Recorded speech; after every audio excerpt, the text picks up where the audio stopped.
നമ്മൾ ഇന്നിവിടെ ജോയിൻ ചെയ്തിരിക്കുന്നത് നമ്മളുടെ സെക്കൻഡ് ഇയറിലെ MA സോഷ്യോളജി സെക്കൻഡ് ഇയറിലെ സിലബസ് ഡീകോഡിങ്ങിന്റെ ഭാഗമായിട്ടാണ്. അപ്പൊ MA സോഷ്യോളജിയിൽ നമ്മൾക്ക് സെക്കൻഡ് ഇയറിൽ പഠിക്കാനുള്ള സബ്ജക്റ്റുകളും അതിന്റെ ഡീറ്റെയിൽസും പിന്നെ പ്രോഗ്രാം കംപ്ലീഷനും ആണ് ഇവിടെ ഡിസ്കസ് ചെയ്യുന്നത്. അപ്പൊ സബ്ജക്റ്റിന്റെ ഡീറ്റെയിൽസും കാര്യങ്ങളും പറയാനായിട്ട് ഞാൻ നിങ്ങളുടെ ഷമീറ മേഡത്തിനെ ഇൻവൈറ്റ് ചെയ്യാണ്. അതിന് മുമ്പായിട്ട് ഇന്നത്തെ ഈ സെഷൻസ് എന്റെ കൂടെ ലീഡ് ചെയ്യുന്നത്, എന്റെ പേര് വാണി, എന്റെ കൂടെ ലീഡ് ചെയ്യുന്നത് ഷമീറ മാം, അതേപോലെ തന്നെ നമ്മളുടെ സോഷ്യോളജിയുടെ മെന്ററായിട്ടുള്ള റുബ്ന മാമും ഈ ഒരു സെഷനകത്തുണ്ട്. സോ ഞാൻ സബ്ജക്റ്റിന്റെ മെയിൻ കാര്യങ്ങൾ ഡിസ്കസ് ചെയ്യാനായിട്ട് ഷമീറ മാമിനെ ഇൻവൈറ്റ് ചെയ്തു. അവോയ്ഡ് ചെയ്യണം. നമ്മളെ ഇന്നത്തെ സെഷൻ എന്ന് പറയുന്നത് MA സോഷ്യോളജിയുടെ സെക്കൻഡ് ഇയർ സിലബസ് ഡീകോഡിംഗ് ആണ്. അപ്പൊ നമ്മളെല്ലാവരും ഫസ്റ്റ് ഇയേഴ്സ് ഒക്കെ കംപ്ലീറ്റ് ചെയ്ത് കുറച്ച് ആൾക്കാർക്ക് പേപ്പർ ബാക്ക് ഉണ്ടാവും. എന്നാലും നമ്മള് സെക്കൻഡ് ഇയേഴ്സിൽ എന്താണ് നമുക്ക് സെക്കൻഡ് ഇയർ MA സോഷ്യോളജി ഏതൊക്കെ പേപ്പേഴ്സ് ആണ്, അതിൽ ഏതൊക്കെ ബ്ലോഗ്സ് ആണ് എന്നുള്ള രീതിയിൽ കൃത്യമായിട്ടുള്ള ഡീകോഡിംഗ് ആണ് നമ്മൾ ഇന്നത്തെ സെഷനിൽ ചെയ്യാൻ വേണ്ടി പോകുന്നുള്ളത്. സോ നിങ്ങൾക്ക് അറിയാം, നമ്മൾ 4 പേപ്പേഴ്സ് ആണ് സാധാരണ കംപ്ലീറ്റ് ചെയ്യാൻ ഉദ്ദേശിക്കുന്നുള്ളത്. MAയിൽ നമുക്ക് സോഷ്യോളജിയിൽ പഠിക്കാനുള്ള 4 പേപ്പേഴ്സ് ആണ്. അതിൽ ലേൺ വൈസിന്റെ ഫുള്ളി അവൈലബിൾ ആയിട്ടുള്ള മെറ്റീരിയൽസ്, ഈവൻ വീഡിയോ ക്ലാസ്സസും റെക്കോർഡഡ് ആയിട്ടുള്ള വീഡിയോ ക്ലാസ്സസും അതേപോലെ മെറ്റീരിയൽസും എല്ലാം അവൈലബിൾ ആയിട്ടുള്ള ഫുള്ളി അവൈലബിൾ ആയിട്ടുള്ള 4 കോഴ്സസ് ആണ് കറന്റ് അവൈലബിൾ ആയിട്ടുള്ളത്. First one MSOE 01 sociology of education, അതേപോലെ MSOE 02 diaspora and transnational communities, third one MSOE 03 sociology of religion, and fourth one urban sociology. അതേപോലെ നമുക്ക് 2 പേപ്പേഴ്സ് ഓപ്ഷണൽ ആയിട്ടുണ്ട്. ഡീസെൻട്രലൈസേഷൻ ആൻഡ് ലോക്കൽ ഗവേണൻസും India democracy and development എന്ന് പറയുന്ന 2 papers. പക്ഷെ currently നമ്മൾ learn വൈസിൽ അതിന്റെ മെറ്റീരിയൽസ് ഓൺലി കോഴ്സ് മാത്രമാണ് അവൈലബിൾ ആയിട്ടുള്ളത്. റെക്കോർഡഡ് ക്ലാസ്സസും മറ്റുള്ള ഫെസിലിറ്റീസും ആ 2 പേപ്പേഴ്സിനും ഇപ്പോൾ ഇല്ല. സോ നമ്മള് MSOE 001 സോഷ്യോളജി ഓഫ് എഡ്യൂക്കേഷൻ ആണ് അല്ലെ. അപ്പൊ അതിൽ എന്തൊക്കെയാണ് പഠിക്കാൻ പോകേണ്ടത്, ഈ ഒരു വർഷത്തിനുള്ളിൽ നമ്മൾ ഏതൊക്കെ രീതിയിലാണ് ആ പേപ്പേഴ്സിനെ അപ്രോച്ച് ചെയ്യേണ്ടത് എന്നുള്ളതാണ് നമ്മൾ ഇന്ന് നോക്കാൻ പോകുന്നുള്ളത്. ഫസ്റ്റ് നമുക്കറിയാം, സോഷ്യോളജി ഓഫ് എഡ്യൂക്കേഷൻ എന്ന് പറയുന്ന സമയത്ത് നമ്മൾ സൊസൈറ്റിയും എഡ്യൂക്കേഷനും ഇടയിലുള്ള ഒരു കണക്ഷൻ ഉണ്ട് അല്ലെ. അതിനെയാണ് നമ്മൾ ഈ പേപ്പറിൽ എക്സ്പ്ലോർ ചെയ്യാൻ വേണ്ടി ഉദ്ദേശിക്കുന്നുള്ളത്. സോ ഇത് മൊത്തത്തിൽ 8 ബ്ലോക്സ് ആയിട്ടാണ് ഡിവൈഡ് ചെയ്തിട്ടുള്ളത് ഫസ്റ്റ് പേപ്പർ എന്ന് പറയുന്നുള്ളത്. അതിൽ പെർസ്പെക്റ്റീവ്സ് ഉണ്ട്, അതിന്റെ തിയറീസ് ഉണ്ട്, അതിന്റെ പെഡഗോഗി, കരിക്കുലം, നോളജ്, അങ്ങനെ പല കാര്യങ്ങളായിട്ടും ഡിവൈഡ് ചെയ്തിട്ടുണ്ട്. സോ ഇവിടെ ബ്ലോക്ക് 1 എടുത്ത് നോക്കുവാണെങ്കിൽ അത് 4 യൂണിറ്റ് ആയിട്ട് കാണാൻ വേണ്ടി പറ്റും. Perspectives and theories of education. അതിൽ യൂണിറ്റ് 1 എടുത്ത് നോക്കുവാണെങ്കിൽ നമുക്ക് കാണാൻ വേണ്ടി പറ്റും കോൺസെപ്റ്റ് ഓഫ് എഡ്യൂക്കേഷൻ. ഇതിൽ നമ്മൾ എഡ്യൂക്കേഷൻ എന്താണ്, അതിന്റെ ഡെഫിനിഷൻ എന്താണ്, ഫങ്ഷൻസ് എന്താണ്, അതിന്റെ ഇമ്പോർട്ടൻസ് സൊസൈറ്റിയിൽ എങ്ങനെയാണ് ഇതിന്റെ ഇമ്പോർട്ടൻസ് നമ്മൾ ഡിവൈഡ് ചെയ്യേണ്ടത് എന്നുള്ള കാര്യങ്ങളാണ് ഫോക്കസ് ചെയ്യുന്നുള്ളത്. സെക്കൻഡ് യൂണിറ്റ് എടുത്ത് നോക്കുമ്പോൾ തിയററ്റിക്കൽ അപ്രോച്ചസ് ആണ്. സോ നമ്മൾ എഡ്യൂക്കേഷൻ കോൺസെപ്റ്റിൽ തന്നെ ഫങ്ഷണലിസ്റ്റ് ആയിട്ടുള്ള, കോൺഫ്ലിക്റ്റ് ആയിട്ടുള്ള, ഇന്ററാക്ഷനിസ്റ്റ് ആയിട്ടുള്ള ഒരുപാട് തിയറീസ് ഉണ്ട്. ഇതൊക്കെയാണ് ഡിസ്കസ് ചെയ്യാൻ പോകുന്നത്. തേർഡ് യൂണിറ്റും ഫോർത്ത് യൂണിറ്റും എടുത്ത് നോക്കുവാണെങ്കിൽ തിങ്കേഴ്സ് ഓൺ എഡ്യൂക്കേഷൻ ആണ്. അതായത് പ്ലേറ്റോ, ഡർക്കീം, ഡിയോ, അതേപോലെ പോലോ ഫെറിയോ, അങ്ങനെയുള്ള ഒരുപാട് തിങ്കേഴ്സ് നമുക്ക് തേർഡ് യൂണിറ്റിലും ഫോർത്ത് യൂണിറ്റിലൊക്കെ എഡ്യൂക്കേഷൻ റിലേറ്റഡ് ആയിട്ടുള്ള കാര്യങ്ങളായിട്ട് എക്സ്പ്ലോർ ചെയ്യാനുണ്ട്. സോ അത് എഡ്യൂക്കേഷണൽ ഫിലോസഫീസും അതിന്റെ കോൺട്രിബ്യൂഷൻസും ഒക്കെയാണ് അനലൈസ് ചെയ്യാൻ വേണ്ടിയിട്ട് പോകുന്നുള്ളത്. ആൻഡ് സെക്കൻഡ് ബ്ലോക്ക് എടുത്ത് നോക്കുവാണെങ്കിൽ പെഡഗോഗി, കരിക്കുലം ആൻഡ് നോളജ് അല്ലെ. ഈ ബ്ലോക്കിൽ നമ്മൾ എഡ്യൂക്കേഷന്റെ എന്താ പറയാ, എങ്ങനെയാണ് അതിന്റെ പ്രകൃതി അല്ലെങ്കിൽ അതിന്റെ ഒരു ഐഡിയോളജിക്കൽ ഡയമെൻഷൻ ഒക്കെ എന്താണ് എന്നതാണ് സെൻട്രൽ തീമായിട്ട് കൊടുത്തിട്ടുള്ളത്. സോ ഫസ്റ്റ് കണ്ടില്ലേ, യൂണിറ്റ് 5 എഡ്യൂക്കേഷൻ, നോളജ്, പവർ എന്നുള്ളൊരു കോൺസെപ്റ്റ് ഉണ്ട്. നോളജ് ആൻഡ് പവറിന്റെ റിലേഷൻഷിപ്സ്, അതേപോലെ ഫൂക്കോ പോലെയുള്ള തിങ്കേഴ്സിന്റെ ഐഡിയാസ് ഒക്കെയാണ് 5th യൂണിറ്റിൽ ഇൻക്ലൂഡഡ് ആക്കിയിട്ടുള്ളത്. ആൻഡ് 6th യൂണിറ്റിൽ വരുന്ന സമയത്ത് education, nation building, state and ideology. Education nation ബിൽഡിംഗ്സിന്റെ പ്രോസസ്സിൽ എങ്ങനെയാണ് കോൺട്രിബ്യൂട്ട് ചെയ്യുന്നത്, അതേപോലെ സ്റ്റേറ്റ് പോളിസീസും ഐഡിയോളജീസും ഒക്കെ ഇതിൽ ഡിസ്കസ് ചെയ്യാൻ വേണ്ടി പോകുന്നുണ്ട്. യൂണിറ്റ് 7 എടുത്ത് നോക്കുന്ന സമയത്ത് കരിക്കുലം ഒരു ന്യൂട്രൽ ഇൻസ്ട്രുമെന്റൽ അല്ല അല്ലെ. നമുക്കറിയാം പൊളിറ്റിക്കലും സോഷ്യൽ ഇൻട്രസ്റ്റും ഒക്കെ റിഫ്ലക്ട് ചെയ്യുന്നതാണ് എന്നുള്ളത് നമുക്ക് കൃത്യമായിട്ട് അറിയാം. അങ്ങനെയുള്ളതാണ് ഒരു എഡ്യൂക്കേഷൻ പ്രോസസ്സ് എന്നുള്ളത്. സോ അങ്ങനെയുള്ള കാര്യങ്ങളാണ് പൊളിറ്റിക്സ് ഓഫ് എഡ്യൂക്കേഷൻ കരിക്കുലത്തിൽ നമ്മൾ ഡിസ്കസ് ചെയ്യാൻ വേണ്ടിയിട്ട് അല്ലെങ്കിൽ ഹൈലൈറ്റ് ചെയ്യാൻ വേണ്ടിയിട്ട് പോകുന്നുള്ളത്. ബ്ലോക്ക് 3 എടുത്ത് നോക്കുവാണെങ്കിൽ education, social process and institutions. അതിൽ 8th യൂണിറ്റ് വരുന്നുള്ളത് എഡ്യൂക്കേഷൻ ആൻഡ് സോഷ്യലൈസേഷൻ ആണ്. എഡ്യൂക്കേഷൻ ഇൻഡിവിജ്വൽസിനെ എങ്ങനെയാണ് സോഷ്യൽ വാല്യൂസും നോംസും ഒക്കെ ഇന്റർണലൈസ് ചെയ്യാൻ വേണ്ടിയിട്ട് ഹെൽപ്പ് ചെയ്യുന്നത് എന്നതാണ് യൂണിറ്റ് 8 നമ്മൾ എക്സ്പ്ലോർ ചെയ്യാൻ വേണ്ടി പോകുന്നത്. അതേപോലെ യൂണിറ്റ് 9 എടുത്ത് നോക്കുവാണെങ്കിൽ എഡ്യൂക്കേഷൻ സൊസൈറ്റിയിൽ ഏതൊക്കെ രീതിയിലുള്ള ചേഞ്ചസ് ആണ് ബ്രിങ് ചെയ്യുന്നുള്ളത്, അല്ലെങ്കിൽ അതെങ്ങനെയാണ് ഒരു പവർഫുൾ ആയിട്ടുള്ള ഒരു ഏജന്റ് ആയിട്ട് സൊസൈറ്റിയിലുള്ള ഡെവലപ്മെന്റിന്റെ ഒരു പവർഫുൾ ഏജന്റ് ആയിട്ട് എഡ്യൂക്കേഷൻ എങ്ങനെയാണ് മാറുന്നത് എന്നുള്ള കാര്യങ്ങളാണ് ഡിസ്കസ് ചെയ്യാൻ പോകുന്നത്.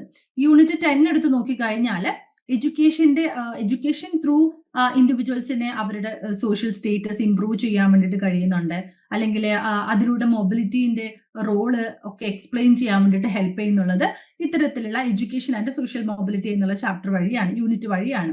അതേപോലെ നമ്മൾ ബ്ലോക്ക് 4 എടുത്ത് നോക്കുവാണെങ്കിൽ education, social and human development, അതായത് ഇത് തമ്മിലുള്ള റിലേഷൻഷിപ്സ് എങ്ങനെയാണ്, അതായത് നമുക്കറിയാം ഒരു സൊസൈറ്റിയുടെ വിദ്യാഭ്യാസം എന്ന് പറയുന്നത് അത്ര ഇമ്പോർട്ടന്റ് ആയിട്ടുള്ള കാര്യമാണ്.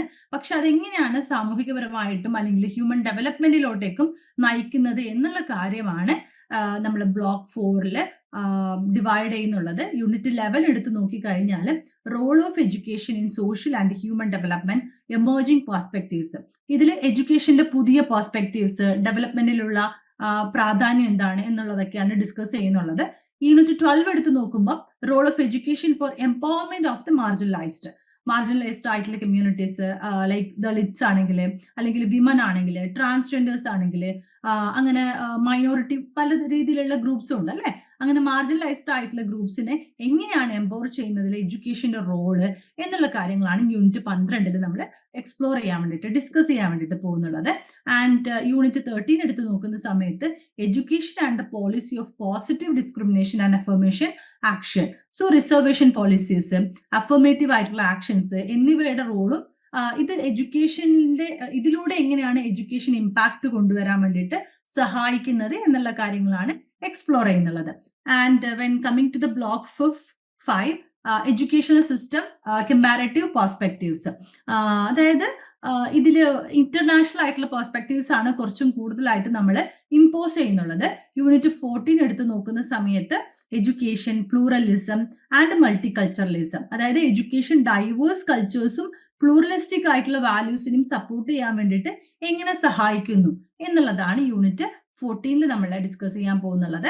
യൂണിറ്റ് 15 എടുത്ത് നോക്കുന്ന സമയത്ത് എഡ്യൂക്കേഷൻ ഇൻ സാർക്ക് കൺട്രീസ് അല്ലെ, നമുക്കറിയാം ഇന്ത്യ, പാകിസ്ഥാൻ, ബംഗ്ലാദേശ് അങ്ങനെയുള്ള സാർക്ക് കൺട്രീസിൽ എഡ്യൂക്കേഷൻ സിസ്റ്റം കമ്പയർ ചെയ്യാൻ വേണ്ടിയിട്ടാണ് unit 15 use ചെയ്യുന്നുള്ളത്.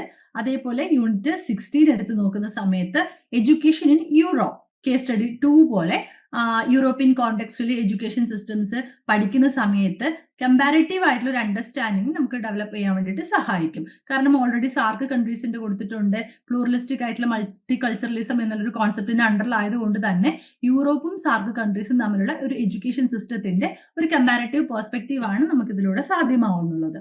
And when coming to the block 6 educational system in India, so block 6 specifically Indian education system ആണ് ഫോക്കസ് ചെയ്യുന്നുള്ളത്. യൂണിറ്റ് 17 എടുത്ത് നോക്കുന്ന സമയത്ത് എഡ്യൂക്കേഷൻ, എക്സ്പാൻഷൻ ആൻഡ് ഗ്രോത്ത്, അതായത് പോസ്റ്റ് ഇൻഡിപെൻഡൻസ് പീരിയഡിൽ എഡ്യൂക്കേഷൻ എക്സ്പാൻഡ് ചെയ്ത പ്രോസസ്സും അതിന്റെ ലിറ്ററസി ആയിട്ടുള്ള ഗ്രോത്ത് ഒക്കെയാണ് യൂണിറ്റ് 17 കൊടുത്തിട്ടുള്ളത്. യൂണിറ്റ് 18 എത്തുന്ന സമയത്ത് constitutional provisions and educational policies in India, അതായത് റൈറ്റ് ടു എഡ്യൂക്കേഷൻ, ഡയറക്റ്റീവ് ആയിട്ടുള്ള principles, national policies on education, അതുപോലെയുള്ള കോൺസ്റ്റിറ്റ്യൂഷണൽ ആയിട്ടുള്ള ഫ്രെയിംവർക്കും പോളിസീസും ഒക്കെ ഇതിൽ പഠിക്കാൻ വേണ്ടിയിട്ട് ശ്രമിക്കാം.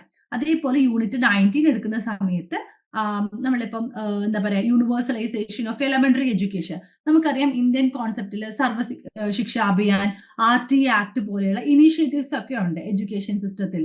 സോ ഇതൊക്കെ ത്രൂ എലമെന്ററി എഡ്യൂക്കേഷൻ എല്ലാവർക്കും ആക്സസിബിൾ ആകാനുള്ള എഫേർട്ട് ഒക്കെയാണ് ഡിസ്കസ് ചെയ്യാൻ വേണ്ടിയിട്ട് പോകുന്നുള്ളത്. അതേപോലെ MSOE 001 2 ബ്ലോക്കും കൂടി ഉണ്ട്. Block 7 education, globalisation and liberalisation, ഇതില് യൂണിറ്റ് 20 പറയുന്നുള്ളത് crisis in Indian higher education, അതായത് ഇന്ത്യൻ ഹയർ എഡ്യൂക്കേഷനിൽ ക്വാളിറ്റി വൈസിൽ, ആക്സസ് വൈസിൽ, അൺഎംപ്ലോയബിലിറ്റി പോലെയുള്ള ഇഷ്യൂസ് ഒക്കെ ഡിസ്കസ് ചെയ്യുന്നത് ഈ ഒരു സെക്ഷനിലാണ്. യൂണിറ്റ് 21 എടുക്കുന്ന സമയത്ത് expansion of professional education and private sector, professional courses like engineering ആണെങ്കിൽ, മെഡിസിൻ ആണെങ്കിൽ, മാനേജ്മെന്റ് പോലെയുള്ള ഇത്തരത്തിലുള്ള കാര്യങ്ങളൊക്കെ എക്സ്പാൻഡ് ചെയ്യുന്ന റോളും അതിന്റെ പ്രൈവറ്റ് സെക്ടേഴ്സിന്റെ ഒക്കെ ഇൻവോൾവ്മെന്റ് ഒക്കെയാണ് ഡിസ്കസ് ചെയ്യുന്നുള്ളത്. യൂണിറ്റ് 22 എടുക്കുന്ന സമയത്ത് WTO, GATS, ICTS and higher education, അതായത് നമ്മൾ ഗ്ലോബൽ അഗ്രിമെന്റ്സ് പോലെയുള്ള വേൾഡ് ട്രേഡ് ഓർഗനൈസേഷൻ, ഗാഡ്സ്, എഡ്യൂക്കേഷന്റെ കമോഡിഫൈ ചെയ്യുന്നതും അതേപോലെ ICTS മുഖേന ഹയർ എഡ്യൂക്കേഷനിൽ വരുന്ന ചേഞ്ചസ് ഒക്കെയാണ് പഠിക്കാൻ വേണ്ടിയിട്ട് പോകുന്നുള്ളത്. ബ്ലോക്ക് 8 എടുക്കുന്ന സമയത്ത് open distance learning, emerging facts. So അതായത് നമ്മൾ എന്താ പറയാ, യൂണിറ്റ് 23 നമുക്ക് കാണാൻ വേണ്ടി പറ്റും എഡ്യൂക്കേഷൻ, സോഷ്യൽ കമ്മിറ്റ്മെന്റ് വെസ് കമോഡിഫിക്കേഷൻ, അല്ലെ? അതായത് എഡ്യൂക്കേഷൻ ഒരു പബ്ലിക് ആയിട്ടുള്ള ഒരു ഗുഡ് ആണോ, അല്ലെങ്കിൽ ആ ഒരു രീതിയിലുള്ള ഗുഡ്സ് ആയിട്ട് നമുക്ക് കാണാൻ വേണ്ടി പറ്റുമോ, അല്ലെങ്കിൽ ഒരു കമോഡിറ്റി ആയിട്ടാണോ ഇപ്പൊ എഡ്യൂക്കേഷൻ മാറിയിട്ടുള്ളത്? നമ്മൾ പറയാറുണ്ടല്ലോ, വിദ്യാഭ്യാസം ഒരു കച്ചവടമായിട്ട് മാറിയിട്ടുണ്ടോ എന്നതിനെ കുറിച്ചുള്ള ഡിബേറ്റ്സ് ആണ് യൂണിറ്റ് 23 കൊണ്ടുവന്നിട്ടുള്ളത്.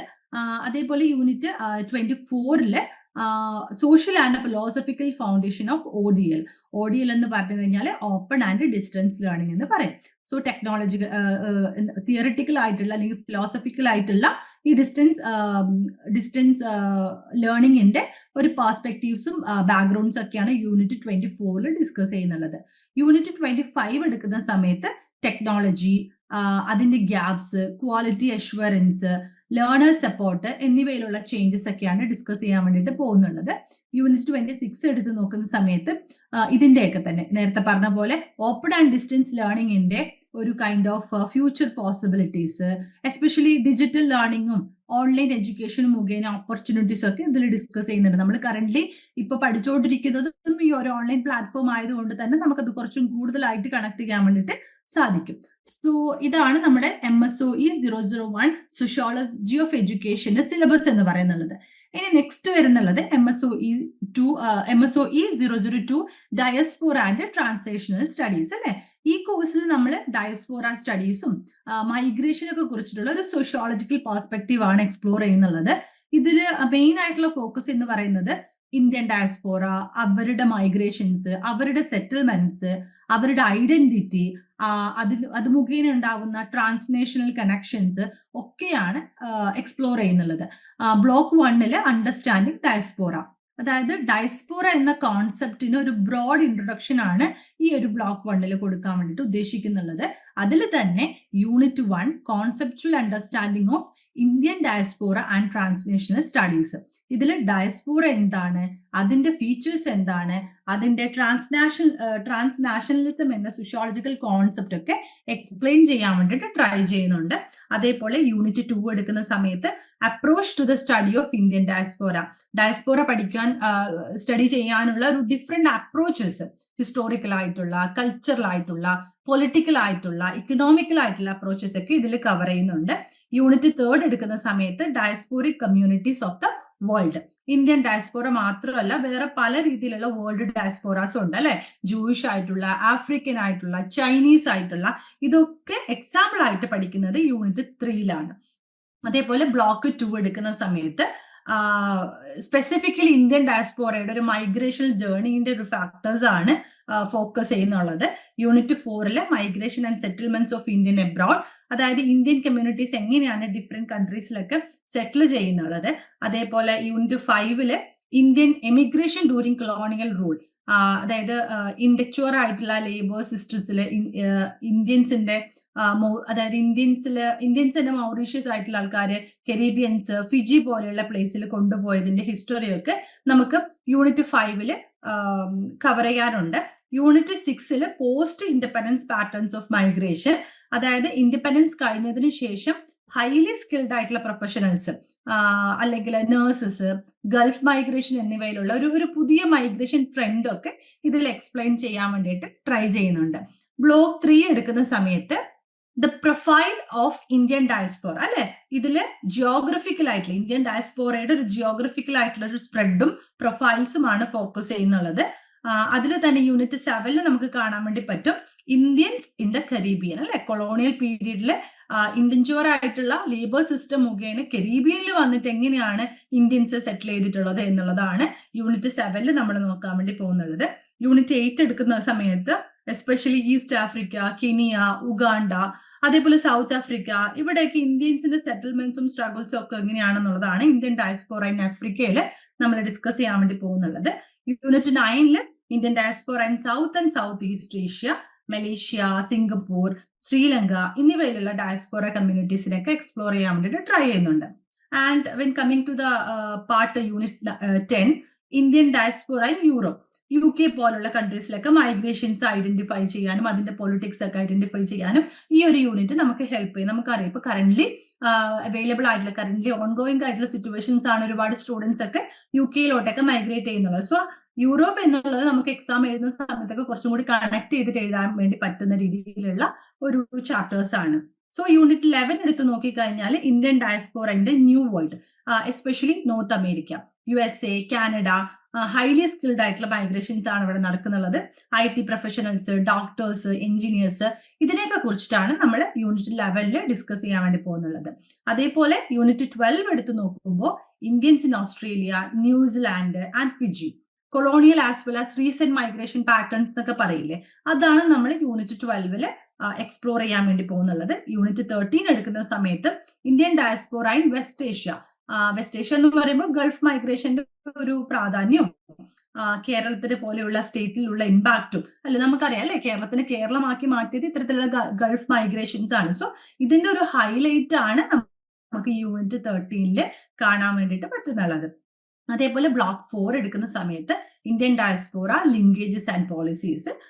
ഇതിൽ നമ്മൾ എന്താ പറയാ, ഹോംലാൻഡും അതിന്റെ ഇടയിലുള്ള ഒരു റിലേഷൻസും ഡയസ്പോറയും അതിന്റെ പോളിസീസും കണ്ടംപററി ആയിട്ടുള്ള ലിങ്കേജ് ഒക്കെയാണ് ഫോക്കസ് ചെയ്യാൻ വേണ്ടിയിട്ട് പോകുന്നുള്ളത്. യൂണിറ്റ് 14 എടുക്കുന്ന സമയത്ത് immigration and emigration policies and there implications, ഇന്ത്യയും ഹോസ്റ്റ് കൺട്രീസ് ഒക്കെ പോലെയുള്ള ഇത്തരത്തിലുള്ള സംഭവങ്ങൾ ഫ്രെയിം ചെയ്യുന്നത് ഏത് രീതിയിലുള്ള മൈഗ്രേഷൻ പോളിസി ആണ് എന്നതാണ് യൂണിറ്റ് 14 നമ്മൾ ഡിസ്കസ് ചെയ്യാൻ പോകുന്നുള്ളത്. യൂണിറ്റ് 15 എടുക്കുന്ന സമയത്ത് Indian state and diaspora, Pravasi Bharatiya Diva's എന്നൊക്കെ പോലുള്ള അല്ലെങ്കിൽ dual citizenship debates, state initiatives, ഇതൊക്കെ നമ്മൾ യൂണിറ്റ് 15 ഡിസ്കസ് ചെയ്യുന്നുള്ളത്. യൂണിറ്റ് 16 എടുക്കുന്ന സമയത്ത് socio cultural linkages between Indian diaspora, festivals, languages, religion പോലുള്ള സംഭവങ്ങളൊക്കെ ഇതിലാണ് നമ്മൾ എന്താ പറയാ കൾച്ചറൽ ലിങ്കേജ് എന്നൊക്കെ പറയും. ആ ഒരു ഡയസ്പോറ കമ്മ്യൂണിറ്റീസിലൊക്കെ പ്രിസർവ് ചെയ്യുന്നത് ഏത് രീതിയിലാണ് എന്നതൊക്കെയാണ് 16 ഡിസ്കസ് ചെയ്യാൻ വേണ്ടി പോകുന്നുള്ളത്.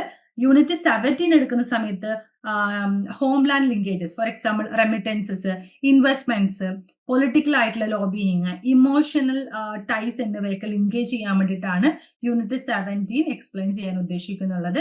യൂണിറ്റ് 18 എടുക്കുന്ന സമയത്ത് Indian diaspora in cyber space, digital ഏരിയയിലെ ഡയസ്പോറ കമ്മ്യൂണിറ്റീസ് ഓൺലൈൻ പ്ലാറ്റ്ഫോംസിൽ എങ്ങനെയാണ് കണക്ട് ചെയ്യുന്നത് എന്നൊക്കെയാണ് നമ്മൾ ഈ ബ്ലോക്ക് 4 എക്സ്പ്ലെയിൻ ചെയ്യാൻ വേണ്ടിയിട്ട് ഉദ്ദേശിക്കുന്നുള്ളത്. അതേപോലെ ബ്ലോക്ക് 5 എടുത്ത് നോക്കുവാണെങ്കിൽ ഇതിന്റെ ഒക്കെ ഒരു ഇന്ത്യ ആൻഡ് ഇന്ത്യൻ ഡയസ്പോറ എന്നുള്ളൊരു കോൺസെപ്റ്റ്, ഇമേജസ് ആൻഡ് പെർസ്പെക്റ്റീവ്സ് അല്ലെ, ഒരുപാട് സിനിമകളൊക്കെ ഇതിന്റെ പുറത്തിറങ്ങിയിട്ടുണ്ട്. ഫിലിംസ് ബേസ്ഡ് ആയിട്ടുള്ള മൈഗ്രേഷൻസ് ഒക്കെ പറയുന്ന ഒരുപാട് സിനിമകൾ ഇന്ത്യയിലും കേരളത്തിലൊക്കെ ആയിട്ട് ഇറങ്ങിയിട്ടുണ്ട്. അപ്പൊ നിങ്ങൾക്ക് എക്സാം എഴുതുന്ന സമയത്ത് നിങ്ങൾക്ക് ഏത് എക്സാമ്പിൾ ആണോ വെച്ചിട്ട് എഴുതാൻ വേണ്ടി പറ്റുക അതും നമുക്ക് വേണമെങ്കിൽ കണക്ട് ചെയ്തിട്ട് എഴുതാൻ വേണ്ടി പറ്റും. അതേപോലെ Indian diasporic writing, migration based ആയിട്ടുള്ള ഒരുപാട് റൈറ്റേഴ്സ് ഉണ്ട് ഇന്ത്യയിൽ. സോ അതിനെയൊക്കെ കുറിച്ചിട്ടാണ് യൂണിറ്റ് 20 പറയുന്നുള്ളത്. അതേപോലെ പോപ്പുലർ പെർസെപ്ഷൻസ്, നമുക്കറിയാം അല്ലെ, ഡയസ്പോറ എന്ന് പറയുമ്പോൾ മൈഗ്രേഷൻ എന്ന് പറയുന്ന സമയത്ത് അവിടെയും ഇവിടെയും പോകുന്ന സ്ഥലത്തും വരുന്ന സ്ഥലത്തും ഉള്ള ഒരു കൈൻഡ് ഓഫ് പോപ്പുലേഷൻ പെർസെപ്ഷൻസ് മാറാറുണ്ട്. അതിനെ പറ്റിയിട്ടാണ് യൂണിറ്റ് 21 ഡിസ്കസ് ചെയ്യാൻ വേണ്ടി പോകുന്നുള്ളത്.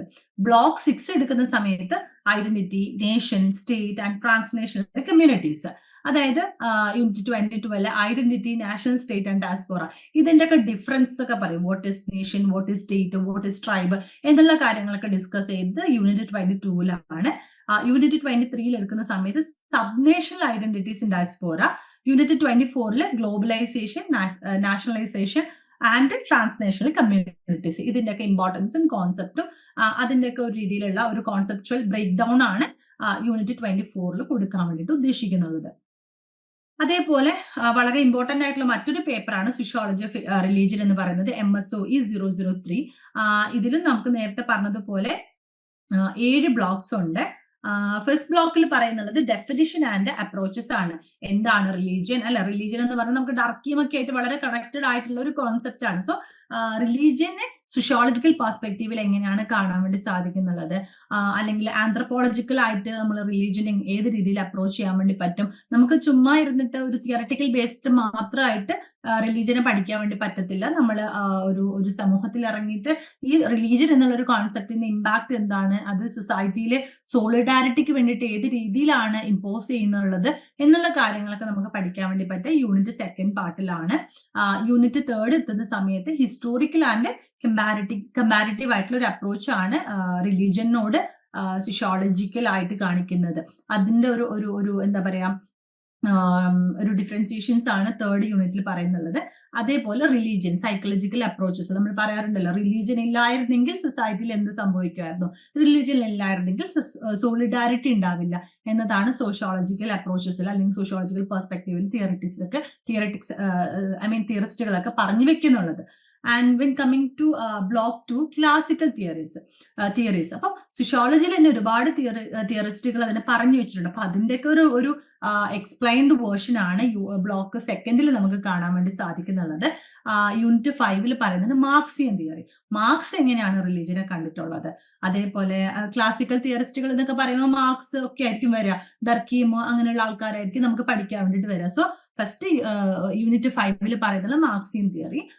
ഡർക്കീമും അതിന്റെ ഫംഗ്ഷനിസ്റ്റ് ഒക്കെ പറഞ്ഞ യൂണിറ്റ് 6 കാരണം നമുക്കറിയാം റിലീജിയൻ എന്ന് പറഞ്ഞു കഴിഞ്ഞാൽ നമുക്ക് സോഷ്യോളജിയിൽ പെട്ടെന്ന് കണക്ട് ചെയ്യാൻ പറ്റുന്ന ആൾക്കാർ എന്ന് പറയുന്നത് കാൾ മാർക്സും അതേപോലെ എമാനുവൽ ഡർക്കീമുമാണ്. So Weber and the question of meaning, എന്താണ് റിലീജിയൻ, എങ്ങനെയാണ് അത് സോഷ്യോളജിക്കലി നമുക്ക് പെർസ്പെക്റ്റീവ് ആയിട്ട് മാറ്റാൻ വേണ്ടി സാധിക്കുന്നുള്ളത് എന്നുള്ള രീതിയിലുള്ള കാര്യങ്ങളൊക്കെ ക്ലാസിക്കൽ തിയറിസ്റ്റുകൾ എങ്ങനെയാണ് കണ്ടത് എന്നുള്ളതാണ് ബ്ലോക്ക് 2 ബ്രേക്ക് ഡൗൺ ചെയ്യുന്നുള്ളത്.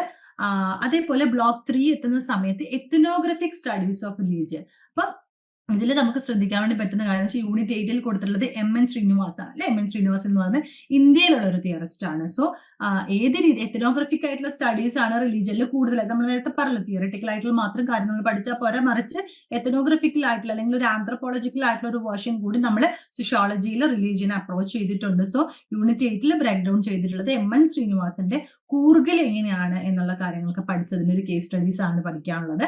യൂണിറ്റ് 9 എടുക്കുന്ന സമയത്ത് ഇവാൻ സ്പിറ്റാഗിന്റെ ദ ന്യൂർ എന്നുള്ള ഒരു കോൺസെപ്റ്റ്. യൂണിറ്റ് 10 എടുക്കുന്ന സമയത്ത് TN മാധൻ നമുക്ക് ഇന്ത്യയിലുള്ള ഒരു തിയറിസ്റ്റ് ആണ്. പുള്ളിക്കാരന്റെ നോൺ റെന്യൂൻസിയേഷൻ എന്ന് പറയുന്ന ഒരു കോൺസെപ്റ്റ് ആണ് റിലീജിയനെ പറ്റിയിട്ടുള്ള ഒരു കേസ് സ്റ്റഡി പഠിക്കാനുള്ളത്. യൂണിറ്റ് 11 സുധീർ കക്കറിന്റെയും ഷമാൻസിന്റെ മിസ്റ്റിക്സും അതേപോലെ ഡോക്ടേഴ്സിനുള്ള കുറച്ച് കോൺസെപ്റ്റുകൾ ഉണ്ട്. ഇതൊക്കെയാണ് നമുക്ക് റിലീജിയൻ കോൺസെപ്റ്റിൽ യൂണിറ്റ് 11 നമുക്ക് എക്സ്പ്ലെയിൻ ചെയ്യാനും എക്സ്പ്ലോർ ചെയ്യാനും ഉള്ളത്. ബ്ലോക്ക് 4 എടുക്കുന്ന സമയത്ത് കണ്ടംപററി ആയിട്ടുള്ള തിയറീസ്, ഇത്രയും നമ്മൾ സംസാരിച്ചത് കുറച്ച് മുമ്പ് എന്തായിരുന്നു, ക്ലാസിക്കൽ തിയറിസ്റ്റുകൾ എന്തൊക്കെയാണ് പറഞ്ഞതെന്ന് പറഞ്ഞു, എത്നോഗ്രഫിക്കൽ ആയിട്ട് എങ്ങനെയാണ് പറഞ്ഞതെന്ന് പറഞ്ഞു. നെക്സ്റ്റ് വരുന്നത് കണ്ടംപററി തിയറീസ് ആണ്. യൂണിറ്റ് 12 പീറ്റർ ബർഗറിന്റെ ഫിനോമിനോളജി ഓഫ് റിലീജിയൻ അല്ലെ. നമ്മൾ മെത്തഡോളജി ഫിനോമിനോളജി അങ്ങനെയുള്ള കുറച്ച് കോൺസെപ്റ്റ് ഒക്കെ പഠിച്ചിട്ടുണ്ടല്ലോ. സോ അതിൽ ഫിനോമിനോളജി ഓഫ് റിലീജിയനെ പീറ്റർ ബർഗർ എങ്ങനെയാണ് എക്സ്പ്ലെയിൻ ചെയ്ത് വെച്ചിട്ടുള്ളത്, connected with religion. So unit 13 വരുന്ന സമയത്ത് ക്ലിഫോർഡ് ഗീറ്റ്സിന്റെ കൾച്ചറൽ അനാലിസിസ്. യൂണിറ്റ് 14 ലെവിസ്ട്രോസിന്റെ ടോട്ടമിസം. സോ ടോട്ടമിസം എന്ന് പറയുമ്പോൾ നമുക്ക് വേറെയും കുറച്ച് ആൾക്കാർ വേറെയും തിയറീസിനൊക്കെ കണക്റ്റഡ് ആവും. പക്ഷെ ഇപ്പൊ കറന്റ്ലി സോഷ്യോളജി ഓഫ് റിലീജിയൻ എന്ന പേപ്പറിൽ ഇവിടെ പഠിക്കാനുള്ളത് ലെവിസ്ട്രോസിന്റെ ടോട്ടമിസം മാത്രമാണ്. ആൻഡ് ബ്ലോക്ക് 5 എടുക്കുന്ന സമയത്ത് റിലീജിയസ് പ്ലൂറലിസം. അതായത് നമുക്കറിയാം ഒരുപാട് റിലീജിയൻ, ഇപ്പൊ ഇന്ത്യനെ എടുത്ത് നോക്കുകയാണെങ്കിൽ ഒരുപാട് റിലീജിയൻ ഉണ്ട്. സോ ആ ഒരു കോൺസെപ്റ്റ് ആണ് ബ്ലോക്ക് 5 എക്സ്പ്ലോർ ചെയ്യുന്നുള്ളത്. യൂണിറ്റ് 15 സിക്കിസം എന്ന് പറഞ്ഞാൽ എന്താണ്, അതിന്റെ കോൺസെപ്റ്റ്, അതിന്റെ ഒറിജിൻ, അതിന്റെ ഹിസ്റ്ററി, അങ്ങനെയുള്ള സംഭവങ്ങളൊക്കെ. യൂണിറ്റ് 16 എടുത്ത് നോക്കുന്ന സമയത്ത് ജൈനിസം, ബുദ്ധിസം. 17 ക്രിസ്ത്യാനിറ്റി എങ്ങനെയാണ്, അതിന്റെ ഉത്ഭവം എങ്ങനെയാണ് ഇന്ത്യയിൽ വന്നത്, അതിന്റെ ഒരു ഹിസ്റ്റോറിക്കൽ കോണ്ടെക്സ്റ്റ് ആണ് 17 പറയാൻ വേണ്ടി പോകുന്നുള്ളത്. അതേപോലെ യൂണിറ്റ് 18 ഇസ്ലാം, യൂണിറ്റ് 19 ഹിന്ദുയിസം. ഈ ഒരു യൂണിറ്റ് പഠിക്കുന്ന ഈ ഒരു ബ്ലോക്ക് കവർ ചെയ്യുന്ന സമയത്ത് തന്നെ കറക്റ്റ് ആയിട്ട് നമുക്കൊരു ഇന്ത്യയിലുള്ള റിലീജിയസ് പെർസ്പെക്റ്റീവ് എന്താണ് എന്നുള്ളത് കൃത്യമായിട്ട് മനസ്സിലാക്കാൻ വേണ്ടിയിട്ട് പറ്റും. അതേപോലെ നമുക്ക് ബ്ലോക്ക് 6 പഠിക്കാനുള്ളത് റിലീജിയൻ ആൻഡ് സോഷ്യൽ ചേഞ്ചിനെ പറ്റിയിട്ടാണ്. 2 യൂണിറ്റ് മാത്രമേ ബ്ലോക്ക് 6 ഉള്ളൂ. Unit 20 secularism and secularisation. Religion മാത്രം നമ്മൾ പഠിച്ചാൽ പോരല്ലോ അല്ലെ, മതേതരത്വം എന്ന് പറഞ്ഞാൽ എന്താണ് എന്നുള്ള കോൺസെപ്റ്റ് ഒക്കെ നമ്മൾ എക്സ്പ്ലോർ ചെയ്യേണ്ടതുണ്ട് ഈ ഒരു ബ്ലോക്കിന്റെ ഭാഗമായിട്ട്. So unit 20 secularism and secularisation എന്നുള്ളൊരു കോൺസെപ്റ്റ്, കമ്മ്യൂണലിസം ആൻഡ് ഫണ്ടമെന്റലിസം എന്ന് പറയുന്ന വളരെ സെൻസിറ്റീവ് ആയിട്ടുള്ള ടോപ്പിക്സ് ആണ് നമുക്ക് ഇതിലൊക്കെ കവർ ചെയ്യാനുള്ളത്. And when coming to the part block 7 religious revivalism, new movements and cults അല്ലെ. അപ്പം ഇത്രയൊക്കെ നമ്മൾ ഈ മോഡേൺ സൊസൈറ്റിയിൽ ജീവിക്കുന്ന സമയത്ത് ഇത് ഏത് രീതിയിലാണ് ഇപ്പോഴത്തെ ആൾക്കാർ കാണുന്നുള്ളത്, അല്ലെങ്കിൽ എന്തൊക്കെ ചേഞ്ചസ് ആണ് ഈ ഒരു കോൺസെപ്റ്റിൽ വന്നിട്ടുള്ളത് എന്നുള്ളതാണ് ബ്ലോക്ക് 7 നമുക്ക് കാണാൻ വേണ്ടി പറ്റുന്നുള്ളത്. യൂണിറ്റ് 22 എടുക്കുന്ന സമയത്ത് റിലീജിയസ് കോൺവെർസേഷൻസ്, അതേപോലെ യൂണിറ്റ് 23 ട്രാൻസെൻഡൽ മീഡിയേഷൻസ്, 24 ഹരേ കൃഷ്ണ മൂവ്മെന്റ്സ്, ഒരുപാട് മൂവ്മെന്റ്സ് ഒക്കെ ഇത് റിലേറ്റഡ് ആയിട്ട് ഇന്ത്യയിൽ തന്നെ സംഭവിച്ചിട്ടുണ്ട്. സോ രാധാ സൗരി സത്സാങ്, സായി റിവൈവലിസം എന്ന് പറയുന്നത് ഇന്ത്യയിൽ ഏത് കോൺസെപ്റ്റ് നമ്മൾ പഠിക്കുന്ന സമയത്ത് ഏതെങ്കിലും രീതിയിലുള്ള മൂവ്മെന്റ്സോ റിവൈവലിസോ സോഷ്യോളജിയിൽ പഠിക്കാനുണ്ടാവും. സോ റിലീജിയസ് പരമായിട്ടുള്ള കുറച്ച് മൂവ്മെന്റ്സോ റിവൈവലിസോ ഒക്കെയാണ് ബ്ലോക്ക് 7 ബ്രേക്ക് ഡൗൺ ചെയ്തിട്ടുള്ളത്. ആൻഡ് നെക്സ്റ്റ് ടോപ്പിക് എന്ന് പറയുന്നത്, നെക്സ്റ്റ് പേപ്പർ എന്ന് പറയുന്നത് MSOE 004 ആണ്. അർബൻ സോഷ്യോളജി ആണ്. അർബൻ സോഷ്യോളജി നിങ്ങൾ കുറച്ച് ചിലപ്പോൾ മുമ്പൊക്കെ ഏതെങ്കിലുമൊക്കെ രീതിയിൽ ഡിഗ്രി പഠിക്കുന്ന സമയത്ത് കുഞ്ഞു കുഞ്ഞു ടോപ്പിക്സ് ആയിട്ടൊക്കെ കവർ ചെയ്തിട്ടുണ്ടാവും. സോ ഇവിടെ ബ്ലോക്ക് 1 എന്താണ് അർബൻ സോഷ്യോളജി, അല്ലെ കോൺസെപ്റ്റുകളാണ്, അർബൻ സോഷ്യോളജി റിലേറ്റഡ് ആയിട്ടുള്ള കോൺസെപ്റ്റുകളാണ് പഠിക്കാൻ വേണ്ടിയിട്ട് ഉദ്ദേശിക്കുന്നുള്ളത്. So unit 1 what is urban sociology, അതേപോലെ അർബൻ സെന്റേഴ്സ് എന്ന് പറഞ്ഞാൽ എന്താണ്, അർബനൈസേഷൻ എന്ന് പറയാം. ഒരു സ്റ്റേഷൻ എന്ന് പറഞ്ഞു കഴിഞ്ഞാൽ നമുക്കറിയാലോ ഒരു പ്രോസസ്സാണ്, ഒരു ഡെവലപ്മെന്റ് ആണ് നടന്നുകൊണ്ടിരിക്കുന്ന. പക്ഷെ നമുക്ക് ചിലപ്പോൾ നമ്മുടെ അതിന്റെ ഒരു വിക്ടിം ആവാൻ പറ്റാത്ത ഒരു പ്രോസസ്സാണ് സ്റ്റേഷൻ എന്ന് പറഞ്ഞു കഴിഞ്ഞാൽ അല്ലെ. ഒരു കോൺസെപ്റ്റിന്റെ കൂടെ മോഡേണൈസേഷൻ, അർബനൈസേഷൻ അങ്ങനെയുള്ള കോൺസെപ്റ്റുകളൊക്കെ പഠിക്കുമ്പോഴാണ് നമുക്ക് മനസ്സിലാവുക. സോ അർബൻ സെന്റേഴ്സ് എന്ന് പറഞ്ഞാൽ എന്താണ്, ഒരു നഗരവൽക്കരണം എന്ന് പറഞ്ഞാൽ എന്താണ്, അർബൻ ഗ്രോത്ത് എന്ന് പറഞ്ഞാൽ എന്താണ് എന്നുള്ള കാര്യങ്ങളാണ് യൂണിറ്റ് 2 നമ്മൾ കവർ ചെയ്യാൻ വേണ്ടിയിട്ട് ഉദ്ദേശിക്കുന്നുള്ളത്. അതേപോലെ സിറ്റി ആൻഡ് മെട്രോപോളിസ്, നമുക്കറിയാം ഒരു അർബൻ സോഷ്യോളജി പഠിക്കുന്ന സമയത്ത് ഡിഫറെന്റ് കൈൻഡ് ഓഫ് സിറ്റീസിനെ പറ്റി പഠിക്കേണ്ടത് നിർബന്ധമാണ് അല്ലെ. അതായത് ഒരു സിറ്റി എന്ന് പറഞ്ഞാൽ ഒരു നഗരം എന്ന് പറഞ്ഞു കഴിഞ്ഞാൽ അതിനെങ്ങനെ നമ്മൾ ഡെഫിനിഷൻസ് കൊടുക്കും, മെട്രോപോളിസ് എന്ന് പറഞ്ഞാൽ എന്ത് കൊടുക്കും, മെട്രോപൊളിറ്റിക്, അങ്ങനെ കുറച്ച് കോൺസെപ്റ്റുകളൊക്കെ ഉണ്ട് റിലേറ്റഡ് ടു എന്താ പറയുക ഡെൻസിറ്റി, അല്ലെങ്കിൽ പോപ്പുലേഷൻ, അല്ലെങ്കിൽ ഒരു ഏരിയ റിലേറ്റ് ഒക്കെ ചെയ്തിട്ടുള്ള കുറച്ച് സംഭവങ്ങളൊക്കെ ഉണ്ട്. സോ അതാണ് ഈ പറയുന്ന സിറ്റി യൂണിറ്റ് 3 നമ്മൾ ചെയ്യാൻ വേണ്ടിയിട്ട് അല്ലെങ്കിൽ ബ്രേക്ക് ഡൗൺ ചെയ്യാൻ വേണ്ടിയിട്ട് പോകുന്നുള്ളത്.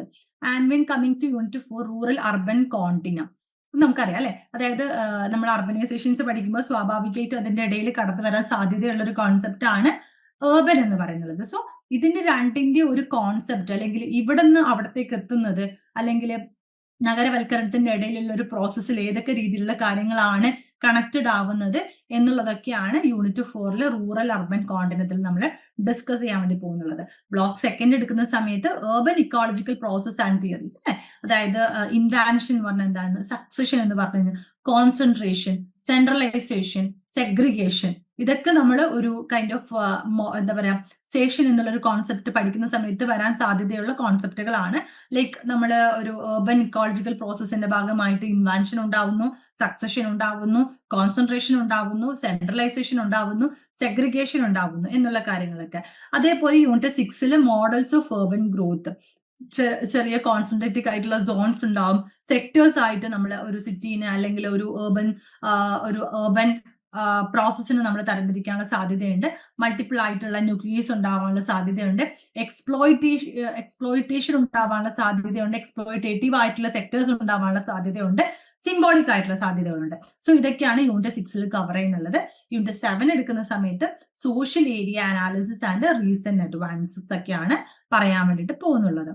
ആൻഡ് ബ്ലോക്ക് 4 എടുക്കുന്ന സമയത്ത് urban sociology in India, unit 13 development of urban sociology in India എന്നുള്ള ഒരു ബേസിക് ആയിട്ടുള്ള ഒരു കോൺസെപ്റ്റ് ആണ് ഡിസ്കസ് ചെയ്യാൻ വേണ്ടി ഉദ്ദേശിക്കുന്നുള്ളത്. 5th ബ്ലോക്ക് വരുന്ന സമയത്ത് അർബനൈസേഷൻ ആൻഡ് ഇറ്റ്സ് ഇമ്പാക്ട് അല്ലെ. യൂണിറ്റ് 15 അതിന്റെ ലെവൽ, ട്രെൻഡ്സ്, പാറ്റേൺസ്. യൂണിറ്റ് 16 തന്നെ അർബനൈസേഷൻ കാരണം ഉണ്ടാവുന്ന kind of differences, impacts.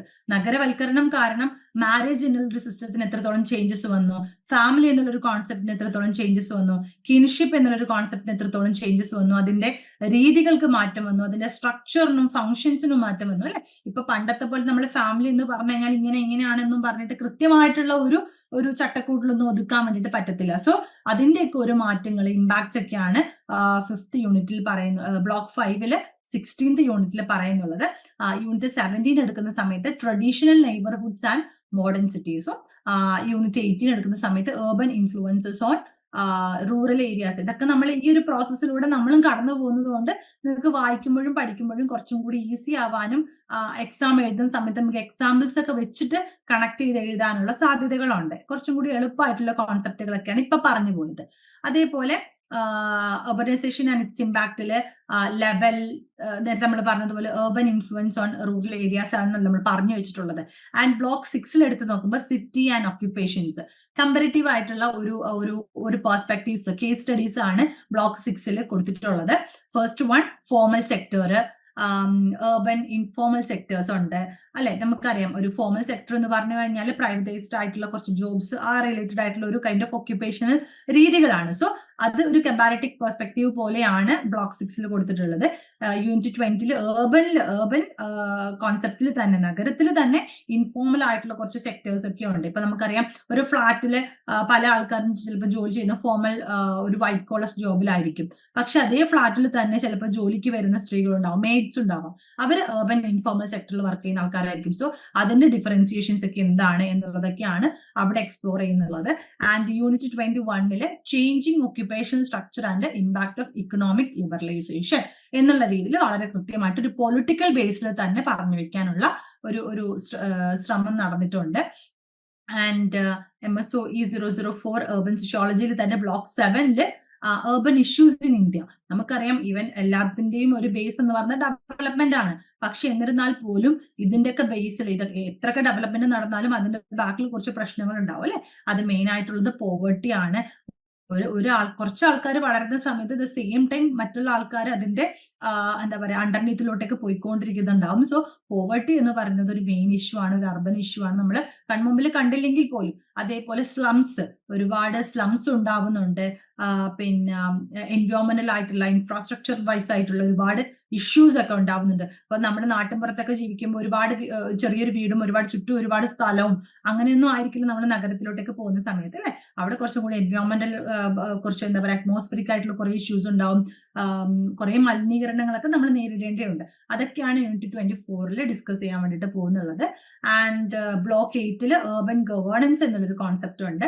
Local self government and the emergence of voluntary organisations ഒക്കെ ഈ ഒരു കോൺസെപ്റ്റിലാണ് വരുന്നുള്ളത്.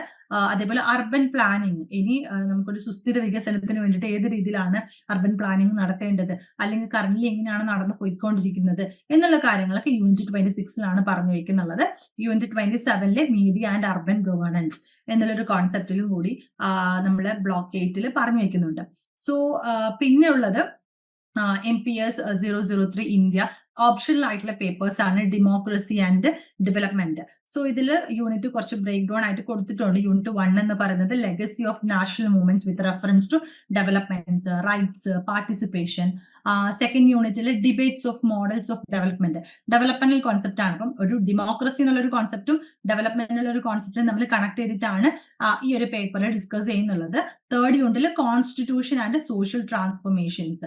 നമുക്കറിയാം നമുക്കൊരു കോൺസ്റ്റിറ്റ്യൂഷൻ ഉണ്ട്, പക്ഷെ അതിന്റെ ബേസിലാണ് സോഷ്യൽ ട്രാൻസ്ഫോർമേഷൻസ് നടന്നിട്ടുള്ളത് എന്നുള്ള കാര്യങ്ങളൊക്കെയാണ് തേർഡ് യൂണിറ്റിൽ പറയുന്നുള്ളത്. അതേപോലെ ഡൈവേഴ്സിറ്റി ആൻഡ് പ്ലൂറലിസം, ഇനീക്വാലിറ്റി, കാസ്റ്റിന്റെ കാര്യത്തിലാണെങ്കിലും ക്ലാസിന്റെ കാര്യത്തിലാണെങ്കിലും മറ്റു കാര്യങ്ങളിലാണെങ്കിലും ഏത് രീതിയിലാണ് ഈവൻ നമുക്കൊരു കോൺസ്റ്റിറ്റ്യൂഷൻ ഉണ്ടായിട്ട് പോലും ഇക്വാലിറ്റി പറഞ്ഞു വെച്ചിട്ട് പോലും ഇനീക്വാലിറ്റി നടക്കുന്നുള്ളത് എന്നുള്ള കാര്യങ്ങളാണ് യൂണിറ്റ് 5 ഡിസ്കസ് ചെയ്യുന്നുള്ളത്. യൂണിറ്റ് 6 എടുത്ത് നോക്കുന്ന സമയത്ത് പൊളിറ്റിക്കൽ ഇക്കണോമി ഓഫ് ഡെവലപ്മെന്റ്, ഏത് രീതിയിലാണ് ഇക്കണോമിനെ അതിന്റെ ഒരു പൊളിറ്റിക്സ് ബ്രേക്ക് ഡൗൺ ആണ് യൂണിറ്റ് 6 നടത്താൻ വേണ്ടി പോകുന്നത്. യൂണിറ്റ് 7 എടുക്കുന്ന സമയത്ത് structure and growth of economy.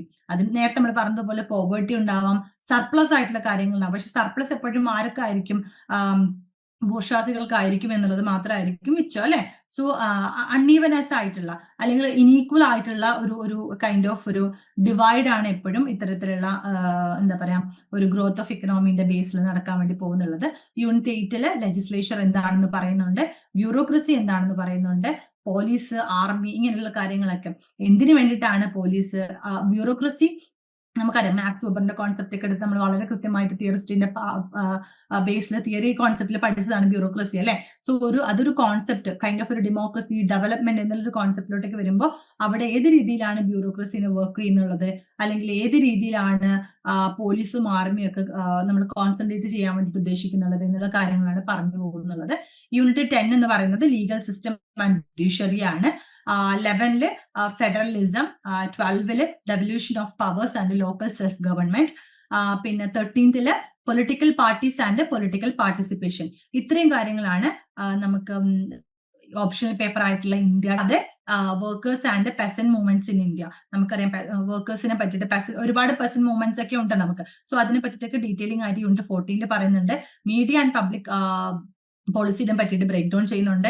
Interest groups and policy making, അതേപോലെ identity politics in India, especially in caste, religion, language, ethnicity, ഇതൊക്കെ പറയുന്നത് യൂണിറ്റ് 17 യൂണിറ്റ് 18 എടുത്ത് നോക്കുവാണെങ്കിൽ സിവിൽ സൊസൈറ്റീസ്, സോഷ്യൽ മൂവ്മെന്റ്സ്, അതേപോലെ നോൺ ഗവൺമെന്റൽ ഓർഗനൈസേഷൻസ്, വോളണ്ടറി ആയിട്ടുള്ള actions, ഇതൊക്കെ പറയുന്നുണ്ട്. പിന്നെ നമുക്ക് സ്വാഭാവികമായിട്ട് അറിയാം, ഡെമോക്രസിനെ പറ്റിയിട്ടും ഡെവലപ്മെന്റിനെ പറ്റി പറയുന്ന സമയത്ത് ഹ്യൂമൻ ഡെവലപ്മെന്റിനെ പറ്റി പറയണം, അവരുടെ ഹെൽത്തിനെ പറ്റി പറയണം, അവരുടെ എഡ്യൂക്കേഷനെ പറ്റി പറയണം, അവരുടെ സോഷ്യൽ സെക്യൂരിറ്റിനെ പറ്റി പറയണം. സോ ഇതൊക്കെ യൂണിറ്റ് 19 പറയുന്നുള്ളത്. അതേപോലെ ജെൻഡർ ആൻഡ് ഡെവലപ്മെന്റ് വരുന്ന സമയത്ത് ഇനീക്വാലിറ്റി ഉണ്ടാവാൻ വേണ്ടി പാടില്ല. സോ എല്ലാ ജെൻഡേഴ്സിനും, ഇപ്പം മെയിൻ സ്ട്രീമിൽ അല്ലാത്ത മാർജിനലൈസ്ഡ് ആയിട്ടുള്ള ജെൻഡേഴ്സിന് പോലും എന്ത് വേണം, ഇത്തരത്തിലുള്ള ഡെവലപ്മെന്റ് കീപ്പ് ചെയ്യാൻ വേണ്ടിയിട്ട് അവർക്കും കൂടി ഒന്ന് ഫോക്കസ് ചെയ്തിട്ട് വേണം ഒരു ഡെമോക്രാറ്റിക് ആയിട്ടുള്ള ഒരു ഡെവലപ്മെന്റ് നമ്മൾ ഉണ്ടാക്കാൻ വേണ്ടിയിട്ട് എന്നുള്ളതാണ് 20th യൂണിറ്റിൽ പറയുന്നുള്ളത്. 21st റീജിയണൽ ആയിട്ടുള്ള ഇംബാലൻസസ് ഡിസ്കസ് ചെയ്യുന്നുണ്ട്. 22nd മൈഗ്രേഷൻ ആൻഡ് ഡെവലപ്മെന്റ്സ് പറയുന്നുണ്ട്. 23rd environment and sustainable development. നമ്മൾ എത്ര ഡെവലപ്മെന്റൽ കോൺസെപ്റ്റിലോട്ടേക്ക് കൊണ്ടുപോയാലും എന്ത് മോശമാകാൻ വേണ്ടി പാടില്ല, നമ്മളൊരു സസ്റ്റൈനബിലിറ്റി, ഒരു സുസ്ഥിര വികസനം മാത്രമേ നമ്മൾ കോൺസെൻട്രേറ്റ് ചെയ്യുന്നുള്ളൂ.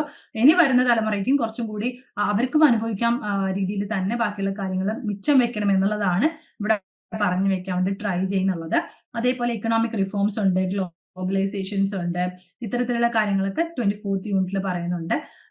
യൂണിറ്റ് 25th റിലീജിയസ് ആയിട്ടുള്ള പൊളിറ്റിക്സ് സംസാരിക്കുന്നുണ്ട്. Ethnicity and nation state, democracy and development in India, ഇതൊക്കെയും 26th 27 യൂണിറ്റിലായിട്ടൊക്കെ ഡിസ്ക്രൈബ് ചെയ്യുന്നുണ്ട്. അതേപോലെ നെക്സ്റ്റ് പേപ്പർ എന്ന് പറയുന്നത് MPA 016 ആണ്, ഓപ്ഷണൽ പേപ്പർ ആണ്. അതും നേരത്തെ നമ്മൾ പറഞ്ഞതുപോലെ ലേൺ വൈസിന്റെ മെറ്റീരിയൽസ് ഓൺലി അവൈലബിൾ ആയിട്ടുള്ള ഓപ്ഷണൽ പേപ്പേഴ്സ് ആണ്. Decentralisation and local governance. So ഇതിലെ കോൺസെപ്റ്റ് എന്താണ് ഡീസെൻട്രലൈസേഷൻ, എന്താണ് ലോക്കൽ ഗവേണൻസ് എന്നുള്ള കാര്യങ്ങളുടെ കോൺസെപ്റ്റ്, അതിന്റെ ഇവല്യൂഷൻസ്, അതിന്റെ സിഗ്നിഫിക്കൻസ് ഓഫ് ഡെമോക്രാറ്റിക് ഡീസെൻട്രലൈസേഷൻ, ഇങ്ങനെയുള്ള കാര്യങ്ങളാണ് ഡിസ്കസ് ചെയ്യുന്നുള്ളത്. And contextual dimension on of democratic decentralisations, അതിന്റെ പൊളിറ്റിക്കൽ ആയിട്ടുള്ള കാര്യങ്ങൾ, കോൺസ്റ്റിറ്റ്യൂഷണൽ ആയിട്ടുള്ള കാര്യങ്ങൾ, അഡ്മിനിസ്ട്രേറ്റീവ് ആയിട്ടുള്ള കാര്യങ്ങളൊക്കെ യൂണിറ്റ് 2 പറയുന്നുണ്ട്. 3rd യൂണിറ്റിൽ contextual dimension of democratic decentralisation second part പോലെ സോഷ്യൽ, ഇക്കണോമിക് ആൻഡ് ജിയോഗ്രഫിക്കൽ സംഭവങ്ങളാണ് ബ്രേക്ക് ഡൗൺ ചെയ്യുന്നുള്ളത്. ആൻഡ് 4th യൂണിറ്റിൽ understanding decentralisation contemporary settings. 5th unit വരുന്ന സമയത്ത് കമ്പോണൻസ് ഓഫ് ഡീസെൻട്രലൈസ്ഡ് ഡെവലപ്മെന്റ്, പ്രധാനമായിട്ടും എംപവർമെന്റ് എന്നുള്ളൊരു കോൺസെപ്റ്റിലാണ് ഡിസ്ക്രൈബ് ചെയ്യുന്നുള്ളത്. 6th വരുന്ന സമയത്ത് socio economic and political administrative എന്ന രീതിയിലാണ് ഡിസ്ക്രൈബ് ചെയ്യുന്നുള്ളത്. അതേപോലെ 7th യൂണിറ്റിൽ equal distribution of benefits of development എന്നുള്ളൊരു കോൺസെപ്റ്റ് ആണ് പറയുന്നുള്ളത്. ആൻഡ് യൂണിറ്റ് 8 എടുക്കുന്ന സമയത്ത് partnership among different levels of government, union and state ഗവൺമെന്റിന് എന്താണ് ഇതിലുള്ള role, local authorities and specified purpose ഏജൻസീസിന് എന്താണ് ഇതിലുള്ള റോള്, അതേപോലെ നേരത്തെ നമ്മൾ സംസാരിച്ച പോലെ നോൺ സ്റ്റേറ്റ് ഏജൻസീസ്, അതിന്റെ ആക്ടേഴ്സ്, ലോക്കൽ ഗവൺമെന്റ്സ്, ഇതിന്റെയൊക്കെ ഒരു പാർട്ട്ണർഷിപ്പ് തമ്മിലുള്ള വ്യത്യാസം എന്താണ്, അല്ലെങ്കിൽ കണക്ഷൻ എന്താണെന്നൊക്കെ ഉള്ളതാണ് യൂണിറ്റ് 10 ഡിസ്ക്രൈബ് ചെയ്യാൻ വേണ്ടി പോകുന്നുള്ളത്. Unit 11 impact of decentralised development, unit 12 evolution of local governance, before 73rd and 74th amendment. നമുക്കറിയാം പഞ്ചായത്ത് രാജ് സിസ്റ്റം ഒക്കെ വരുന്ന അതിനു മുമ്പ് എങ്ങനെയായിരുന്നു ഈ പറയുന്ന അമെന്റ്മെന്റ് ഒക്കെ വരുന്നതിന് മുന്നേ ഈ പറയുന്ന ലോക്കൽ ഗവേണൻസിന്റെ സിസ്റ്റം എന്തായിരുന്നു, പഞ്ചായത്ത് രാജ് വന്നതിന് ശേഷം features of 73rd 74th constitution amendment എങ്ങനെയാണ് സൊസൈറ്റിയിൽ ഇമ്പാക്ട് ഉണ്ടാക്കിയിട്ടുള്ളത്. അതേപോലെ unit 14 organisation structure of rural local bodies, organisation structure of urban local bodies, ഇതൊക്കെ പഠിക്കുമ്പോൾ നമുക്ക് കുറച്ചും കൂടി എഴുതാൻ വേണ്ടി പറ്റാനുള്ള സാധ്യത എന്ന് പറയുന്നത് നമ്മൾക്ക് ഈ ഒരു പ്രോസസ്സിലൂടെയാണ് കടന്നു പോകുന്നത്. ഈ LSG അല്ലെങ്കിൽ ലോക്കൽ സെൽഫ് ഗവേണൻസിന്റെ ഒക്കെ ഒരു പാതയിലാണ് നമ്മളൊക്കെ ജീവിക്കുന്നൊക്കെ ആ ഒരു സിസ്റ്റത്തിന്റെ അണ്ടറിലാണെന്നുള്ളതുകൊണ്ട്. അതേപോലെ ഇൻട്രാ ലോക്കൽ ഗവൺമെന്റ് റിലേഷൻഷിപ്സ്, അതിന്റെ റൂറൽ കോൺസെപ്റ്റ്, അതേപോലെ അതിന്റെ urban കോൺസെപ്റ്റ്, ഡെവലപ്മെന്റ് പ്ലാനിങ്ങിന്റെ nature and scope, micro level plans, formulation and implementations. Unit 20 എടുക്കുന്ന സമയത്ത് സ്ട്രക്ചറൽ റിഫോംസ്, പ്രധാനമായിട്ട് അതിന്റെ റിസോഴ്സസ്, അതിന്റെ ഫിനാൻസസ്, അതിന്റെ പവേഴ്സ്, ഫങ്ഷൻസ്, ഇതൊക്കെ നമുക്ക് യൂണിറ്റ് 20 കവർ ചെയ്യുന്നത്. യൂണിറ്റ് 21 എടുക്കുന്ന സമയത്ത് capacity building of grass roots functionalist. Unit 22 sustainable development and challenges to decentralised governance. Unit 23 decentralisation the road ahead എന്ന് പറഞ്ഞിട്ട് ഒരു ഫ്യൂച്ചർ കോൺസെപ്റ്റിലോട്ടേക്കും കൂടി നമുക്കിങ്ങനെ കൊണ്ടുപോയി വെച്ചിട്ടാണ് ഈ പേപ്പർ അവസാനിപ്പിക്കുന്നത്. ഈ 6 പേപ്പേഴ്സ് ആണ് സെക്കൻഡ് ഇയറിൽ നമുക്ക് പഠിക്കാനുള്ളത്. അതിൽ 4 കമ്പൽസറിയും 2 ഓപ്ഷണൽ പേപ്പേഴ്സും ആണുള്ളത്. ഇത്രയാണുള്ള ഒരു സിലബസിന്റെ ഡീകോഡിംഗ് എന്ന് പറയുന്നത്. ബാക്കിയുള്ള അസൈൻമെന്റിന്റെയും എക്സാമിന്റെ കാര്യങ്ങളൊക്കെ സംസാരിക്കാൻ വേണ്ടിയിട്ട് ഞാൻ വാണി മാമിനെ ക്ഷണിക്കുകയാണ്. വാണി മാം, ഓവർ ടു യു. ഓക്കെ, അപ്പം സബ്ജക്റ്റിന്റെ ഡീറ്റെയിൽഡ് ആയിട്ടുള്ള കാര്യങ്ങളെല്ലാം മാഡം പറഞ്ഞിട്ടുണ്ടായിരുന്നു. നമുക്ക് 4 സബ്ജക്റ്റും 4 ഡീറ്റെയിൽഡ് ആയിട്ട് 4 സബ്ജക്റ്റേ ഉള്ളെന്ന് വെച്ചിട്ട് കാര്യമില്ല. അത്യാവശ്യം നല്ല ലെങ്തിൽ തന്നെ നമുക്ക് പഠിക്കാനുണ്ട്. അപ്പൊ അടുത്ത നമ്മൾ നോക്കാൻ പോകുന്നത് പ്രോഗ്രാം കംപ്ലീഷൻ ആണ്. പ്രോഗ്രാം കംപ്ലീഷനകത്ത് നമുക്ക് പ്രൊജക്റ്റും ടേം ആൻഡ് എക്സാമിനേഷനും ആണ് ഉള്ളത്. നിങ്ങൾക്കറിയാം ഫസ്റ്റ് ഇയറിന്റെ എക്സാം എഴുതി കഴിഞ്ഞ സ്റ്റുഡൻസ് ആണ്, ഫസ്റ്റ് ഇയറിലെ അസൈൻമെന്റ്സും എഴുതി കഴിഞ്ഞവരാണ്. അപ്പൊ പ്രത്യേകിച്ച് നമ്മളൊന്നും നിങ്ങൾക്ക് പറഞ്ഞു തരാനില്ല. പക്ഷെ നമ്മൾ ഒന്നുകൂടെ നമുക്ക് റിവൈസ് ചെയ്യാം. ടേം ആൻഡ് എക്സാമിനേഷൻ എന്ന് പറയുന്നത് യൂണിവേഴ്സിറ്റി കണ്ടക്ട് ചെയ്യുന്നത് ജൂണിലും ഡിസംബറിലും ആയിട്ടാണ്. ടേം ആൻഡ് എക്സാമിനേഷന് എഴുതുന്നതിന് മുമ്പായിട്ട് തന്നെ നമ്മൾ അസൈൻമെന്റ്സ് സബ്മിറ്റ് ചെയ്യേണ്ടത് ആവശ്യമാണ്. പിന്നെ നമ്മുടെ ടേം ആൻഡ് എക്സാമിനേഷൻ നമുക്ക് മിനിമം വേണ്ടത് പാസ് മാർക്ക് എന്ന് പറയുന്നത് 40% ആണ്. 100ൽ 40 മാർക്കാണ്. നിങ്ങൾ എഴുതിയ പരീക്ഷയ്ക്ക് ഇപ്പൊ റിസൾട്ട് വന്നിട്ടുണ്ടാവും. അപ്പൊ അതിൽ ഏതെങ്കിലും പേപ്പറിന് നിങ്ങൾ ഉദ്ദേശിച്ച മാർക്ക് കിട്ടിയിട്ടില്ല എന്നുണ്ടെങ്കിൽ നിങ്ങൾക്ക് റീവാലുവേഷന് കൊടുക്കാൻ സാധിക്കുന്നതാണ്. റീവാലുവേഷന് കൊടുത്തു കഴിഞ്ഞാൽ നമ്മൾ എഴുതിയിട്ടുണ്ട് എങ്കിൽ നമുക്ക് ആവശ്യമായ മാർക്ക് ലഭിക്കാറുണ്ട്. അത് നിങ്ങളൊന്ന് ഓർമ്മപ്പെടുത്തുക. പിന്നെ ഉള്ള കാര്യം, എക്സാമിന് രജിസ്റ്റർ ചെയ്യുന്നത് ഫസ്റ്റ് ഇയറിന്റെ പേപ്പർ ആർക്കെങ്കിലും പെൻഡിങ് ഉണ്ട് എങ്കിൽ ഇപ്പൊ ഡിസംബറിൽ എക്സാം എഴുതാൻ താല്പര്യമുള്ളവർക്കാണെന്നുണ്ടെങ്കിൽ ഇപ്പൊ എക്സാം രജിസ്ട്രേഷന്റെ ലിങ്കും കാര്യങ്ങളും എല്ലാം ഓപ്പൺ ആയിട്ടുണ്ട്. അപ്പൊ അതില് ഫോം ഏതെങ്കിലും പെൻഡിങ് പേപ്പേഴ്സ് ഉണ്ടെങ്കിൽ, കഴിഞ്ഞ പ്രാവശ്യം സീറ്റ് കിട്ടാത്തതോ മാർക്ക് കുറഞ്ഞു പോയതോ അല്ലെങ്കിൽ ഫെയിൽ ആയിട്ടുള്ള പേപ്പറോ ഒക്കെ ഉണ്ടെന്നുണ്ടെങ്കിൽ, എന്തെങ്കിലും സാഹചര്യത്തിൽ എഴുതാൻ പറ്റാത്തതായിട്ട് വന്നിട്ടുള്ള പേപ്പറുകൾ, കഴിഞ്ഞ ജൂണിൽ നമുക്ക് ഭാരത് ബന്ധു ഒക്കെ വന്നിട്ടുണ്ടായിരുന്നു. അപ്പൊ ആ സമയത്ത് 2 പേപ്പറൊക്കെ നമുക്ക് എഴുതാൻ പറ്റിയിട്ടുണ്ടായിരുന്നില്ല. ഒട്ടുമിക്ക സ്റ്റുഡൻസും പോയിട്ടില്ലായിരുന്നു എക്സാം എഴുതാനായിട്ട്. അപ്പൊ അങ്ങനത്തെ സിറ്റുവേഷൻ ഒക്കെ ഫേസ് ചെയ്ത സ്റ്റുഡൻസ് ആണ്.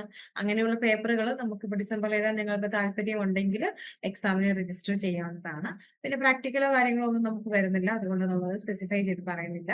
പാസ് മാർക്ക് എന്ന് പറയുന്നത് 40% ആണ്. 40 മാർക്ക് മിനിമം സ്കോർ ചെയ്താൽ മാത്രമേ ടേം ആൻഡ് എക്സാമിനേഷൻ നമ്മൾ പാസ് ആകത്തുള്ളൂ.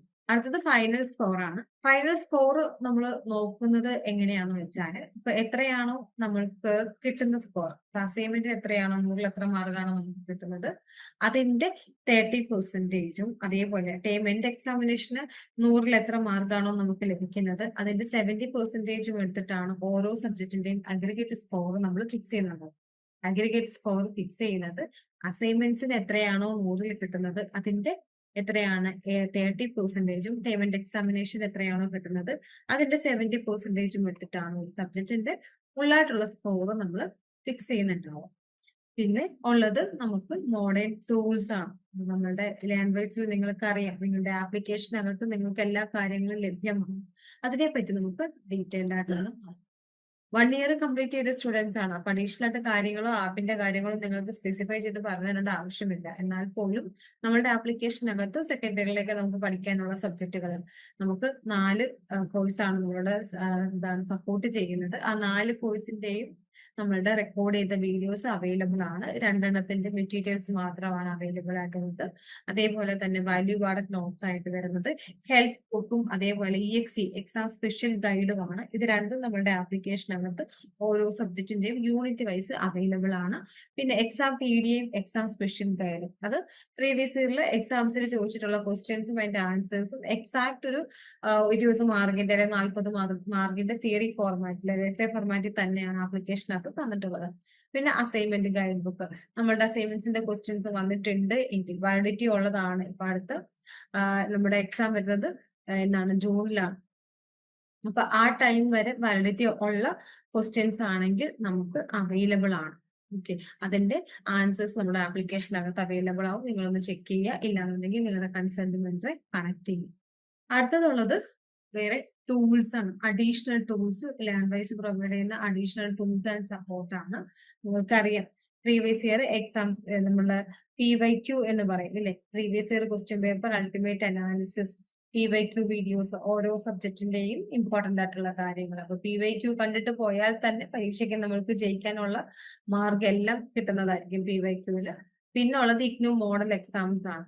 നമ്മൾ ഒരു സബ്ജക്റ്റിന് നമ്മളുടെ ഓരോ ബാച്ചിന്റെയും ഓരോ സബ്ജക്റ്റിന്റെയും നമ്മൾ എന്ത് കൊടുക്കുന്നുണ്ടാവും, മോഡൽ എക്സാംസ് കൊടുക്കുന്നുണ്ട്. യൂണിവേഴ്സിറ്റി കണ്ടക്ട് ചെയ്യുന്നത് പോലെ തന്നെ 3 മണിക്കൂർ ദൈർഘ്യമുള്ള എക്സാം തന്നെയാണ് ലാംഗ്വേജിൽ നമ്മൾ കണ്ടക്ട് ചെയ്യുന്നത്.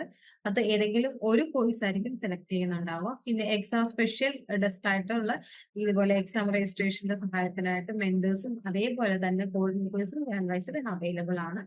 പിന്നുള്ളത് ഇംഗ്ലീഷ് എൻറിച്ച്മെന്റ് പ്രോഗ്രാം ആണ്. ലാംഗ്വേജ് എല്ലായ്പ്പോഴും നമുക്കൊരു ചലഞ്ചിങ് ഫാക്ടർ തന്നെയാണ്.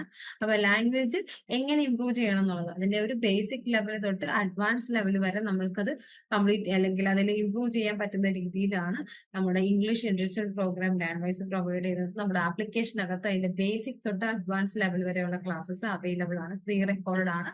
നിങ്ങൾക്ക് സമയം കിട്ടുന്നതനുസരിച്ചത് എടുത്ത് കാണാനായിട്ട് ശ്രമിക്കുക. പിന്നെ കോ കരിക്കുലർ ഇവന്റ്സ് നമ്മൾ ഓണവും അതേപോലെ തന്നെ ഇൻഡിപെൻഡൻസ് ഡേയും ഒക്കെ സെലിബ്രേറ്റ് ചെയ്തു. നെക്സ്റ്റ് നമ്മൾ ഗാന്ധി ജയന്തിയും ഒക്കെ സെലിബ്രേറ്റ് ചെയ്യാനായിട്ട് പോവുകയാണ്. അപ്പൊ ഇങ്ങനെയുള്ള കോ കരിക്കുലർ ആക്ടിവിറ്റീസും ലാംഗ്വേജ് നിങ്ങൾക്ക് വേണ്ടി പ്രൊവൈഡ് ചെയ്യുന്നുണ്ട്. പിന്നെ upskilling and career development initiatives എന്ന് പറയുന്നത് ആഫ്റ്റർ PG അല്ലെങ്കിൽ ആഫ്റ്റർ MA നമുക്ക് കരിയർ അഡ്വാൻസ്മെന്റ് എന്തൊക്കെയാണെന്നുള്ള ബേസിലുള്ള വർക്ക്ഷോപ്സും കാര്യങ്ങളും ഒക്കെ തന്നെ നമ്മളിവിടെ പ്രൊവൈഡ് ചെയ്യുന്നുണ്ട്. Thank you once again. നിങ്ങൾ നല്ല രീതിയിൽ ഈ ഒരു സെഷന് വേണ്ടി ജോയിൻ ചെയ്തതിൽ ഞങ്ങൾ നന്ദി അറിയിക്കുകയാണ്. നെക്സ്റ്റ് നമ്മൾക്ക് ഇനിയും എന്താണ്, ഓറിയന്റേഷൻ കഴിഞ്ഞു, ലൈവ് സെഷൻസ് ഒക്കെ സ്റ്റാർട്ട് ചെയ്യും. ലൈവ് സെഷൻസ് ഒക്കെ സ്റ്റാർട്ട് ചെയ്താൽ അന്നത്തെ കൂട്ട് തന്നെ അല്ലെങ്കിൽ ഫസ്റ്റ് ഇയർ കംപ്ലീറ്റ് ചെയ്ത് അതേ രീതിയിൽ തന്നെ ആക്റ്റീവ് ആയിട്ട് തന്നെ സെക്കൻഡ് ഇയറിലും വരിക, നല്ല രീതിയിൽ പഠിച്ചു പോവുക. നിങ്ങൾക്കറിയാം 4 സബ്ജക്ട് എന്ന് വിചാരിച്ചിട്ട് ഒത്തിരി പഠിക്കാനില്ല എന്നല്ല, നല്ല രീതിയിൽ നമുക്ക് നല്ല രീതിയിൽ കണ്ടന്റ് പഠിക്കാനുണ്ട്. അപ്പൊ അതുകൊണ്ട് തന്നെ എഫോർട്ട് എടുത്ത് ഓരോ ദിവസവും നിങ്ങൾ മറക്കാതെ ഒരു മിനിമം 1 hour എങ്കിലും ചെലവഴിച്ച് വീഡിയോസും കാര്യങ്ങളും ഒക്കെ കാണാനായിട്ട് ശ്രമിക്കുക. Okay, thank you.